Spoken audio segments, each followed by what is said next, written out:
السلام علیکم دوستانو، نن به درسره د دوی دواړو ویډیو شریکوم. دا هغه هلک دی چې هغه یار ظالمه سندره ویلې وه. دا زه به تاسو ته اوس وښیم چې کوم بې شرمي ده کړې وه، یعنې دا هلک دی.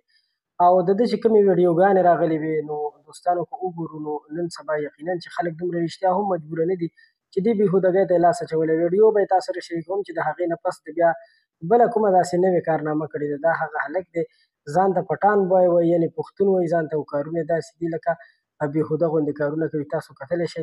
زه دې ته حیران یم چې د دې هلک به پلار هم وي، وروڼه به یې هم وي، په کور کې به یې نور څوک هم وي. خدای صرف د پیسو ګټلو دپاره دې حالت ته پرېښی دی چې دغسې بې شرمیانې وکړي، دغسې بېهودګیانې وکړي، او کورنۍ یا مور پلار یې چې کوم دي هغوی هم په دې باندې هېڅ داسې څه اکشن نه اخلي. نو نږدې ده چې د دې هلک داسې څه غلطې ویډیوګانې هم راشي، ځکه چې دا کوم کارونه ده شروع کړي نو یقینا دا کارونه د کولو نه دي.